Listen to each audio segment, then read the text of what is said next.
মোহনের মৃত্যুতে ফের চাঞ্চল্য কোচবিহার সাগরদিঘিতে। বুধবার দুপুরে একটি মৃত মোহন ভেসে ওঠে সাগরদিঘির জলে। ঘটনা ঘিরে পরিবেশ প্রেমী এবং বন দপ্তর তৎপর হয়েছে। কি বলছেন স্থানীয়রা, আমরা শুনব।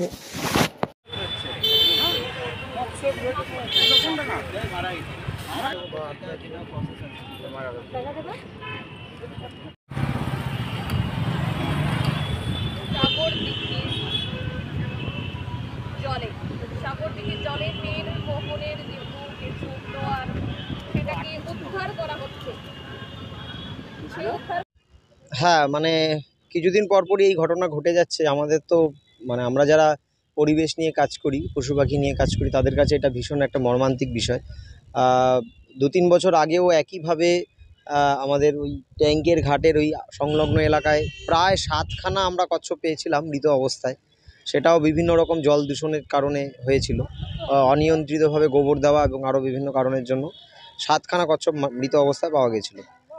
ঠিক এই রাসমেলার আগের মুহূর্তেই, এই বছরও ঠিক রাসমেলার আগের মুহূর্তে একটা কচ্ছপ ওই ঘাটটাতেই অসুস্থ অবস্থায় পাওয়া গেছে, ভয়ঙ্কর রকম অসুস্থ অবস্থায়। আজকে একটা ফোন আসলো, এসে দেখছি যে একটা কচ্ছপ মৃত অবস্থায় পড়ে আছে ঠিক এই ঘাটে, কোর্টের ঘাটে।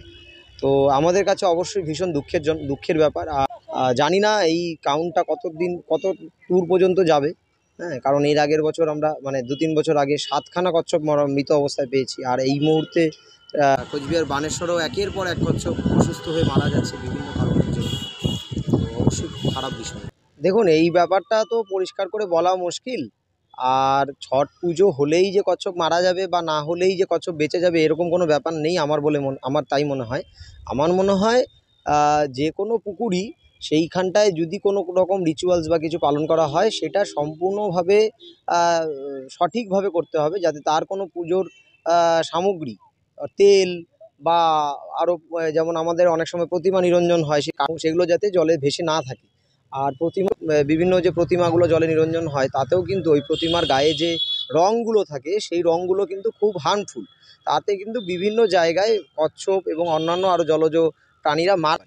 তো এখন ছট পুজোর জন্যই যে এগুলো হচ্ছে সেটা তো এইভাবে বলা মুশকিল, তবে নাও হতে পারে, কারণ কচ্ছপ তো একদিনে মারা যায়, সুস্থ থাকতে শেষ হয়ে যায়। এটা কারণটা সঠিক আমি বলতে পারছি না। বলছিলাম যে দিঘিতে তো প্রতিমা নিরঞ্জন হয় না, তো কিসের জন্য এরকম হতে পারে, কি মনে করেন? একটা কারণ, এই যে আপনি একটু ক্যামেরা ঘোরালেই দেখতে পাবেন, এইখানে চারিদিকে বিভিন্ন রকমের প্লাস্টিক পড়ে আছে, অনেক প্লাস্টিক। ওই সাইডটায় বেশ কিছু কাপড় পড়ে আছে। তো ওই কাপড় আমি যখন এই কচ্ছপটাকে জল থেকে উদ্ধার করলাম, তখনই দেখতে পারলাম, আমার কোন দেখে মনে হলো ও কাপড়ে আটকে আছে। হ্যাঁ, কোনো মানুষের পুরনো পরিত্যক্ত প্যান্টের পায়ে হয়তো আটকে ছিল, ওরকম একটা দেখে মনে হলো, যদিও ওটা জলের নিচে তোলা গেল না।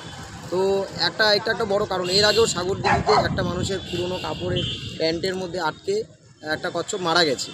তো আজকে যেটা দেখে মনে হলো, আমারও সেম ব্যাপারই মনে হলো। জানি না, এখন ভেতর থেকে ওটা যদি তোলা যেত তাহলে বোঝা যেত পরিষ্কার ব্যাপারটা। আপনি ওই পাশে ঘাটে গেলেই দেখতে পাবেন বেশ কিছু কাপড় পড়ে আছে জলের পাশে। তো এই কাপড়গুলো ফেলে দেয়, হয়তো কচ্ছপ সেখানে খাবার মনে করে চলে আসে, সেখানেও ও আটকে গিয়ে জড়িয়ে গিয়ে ডুবে মারা যায়। এটাও ঘটনাও ঘটে। আপনার নামটা একটু? আমার নাম অর্ধেন্দু বলুন।